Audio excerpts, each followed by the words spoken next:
এখানে সবচেয়ে আলোচিত যে মামলা সেটা হলো আলোচিত যে আসামি বাংলাদেশের ইতিহাসের একজন সবচেয়ে বিতর্কিত একজন প্রধান বিচারপতি জনাব এবিএম খায়রুল হক। তাকে তদন্তকারী কর্মকর্তা আদাবর এবং যাত্রাবাড়ি দুইটি মামলায় তাকে আজকে তদন্তকারী কর্মকর্তারা গ্রেপ্তার দেখানোর জন্য উপস্থাপন করেন।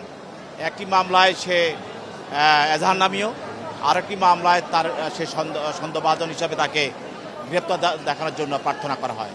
আপনারা জানেন যে এবিএম খায়রুল হক বাংলাদেশের সে যখন প্রধান বিচারপতি হয়, প্রধান বিচারপতি হওয়ার পরে সে সারা বাংলাদেশের বিচার ব্যবস্থাটাকে রাজনৈতিককরণ সে করে দিয়েছে এবং ফ্যাসিস্ট হাসিনার নির্দেশে বিচার ব্যবস্থাকে প্রধান শেখ হাসিনার সে তার কথা মতো সে পরিচালিত করেছে। আপনারা এও জানেন যে বাংলাদেশে যে একটি নির্বাচনী ব্যবস্থা ছিল তত্ত্বাবধায়ক সরকার, সেই তত্ত্বাবধায়ক সরকারকে বাতিল করার যে রায়টা দিয়েছিল সেই এবিএম খায়রুল, সেটাও শেখ হাসিনার নির্দেশে এবং ফ্যাসিস্ট হাসিনাকে ফ্যাসিস্ট করার পিছনে প্রথম যেই ধাপ সেটা হলো তত্ত্বাবধায়ক সরকার বাতিল, সেটাই করেছে এই বিতর্কিত প্রধান বিচারপতি এবিএম খায়রুল হক।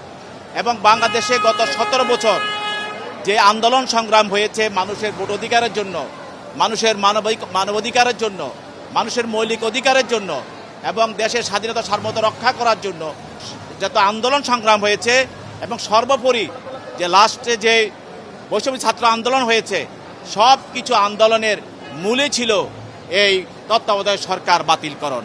এবং এই বাতিলের পরবর্তীতে এই বাতিলের কারণেই ফ্যাসিস্ট হাসিনা এই দেশে একনায়কতন্ত্র, স্বৈরাচার এবং ফ্যাসিবাদ কায়েম করতে পেরেছিল।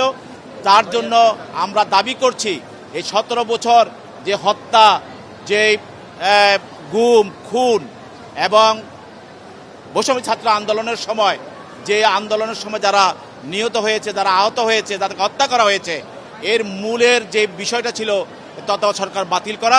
এই জন্য এই সব হত্যার সঙ্গে হত্যার বিষয়ে এই খায়রুল হককে জড়িত করা উচিত এবং তাকে এই সব বিষয়ে তাকে জিজ্ঞাসাবাদ করা উচিত এবং তাকে এই মামলাগুলোর সঙ্গে জড়িত করে এবং দৃষ্টান্তমূলক তাকে শাস্তি দেওয়া উচিত, যেন কোনোদিন কোনো প্রধান বিচারপতি বাংলাদেশের বিচারালয়কে এটা ফ্যাসিস্টের আন্ডারে বা প্রধানমন্ত্রী ফ্যাসিস্ট হাসিনার মতো কোনো প্রধানমন্ত্রীর আন্ডারে যেন না নিতে পারে, সেই বিষয়েও আমরা এই আজকে আদালতে বক্তব্য রেখেছি। তার পক্ষে তার আইনজীবীরা বক্তব্য রেখেছে। তা উভয় পক্ষের বক্তব্য শোনার পর বিজ্ঞ আদালত এই দুটি মামলায় এবিএম খায়রুল হককে গ্রেপ্তার দেখান।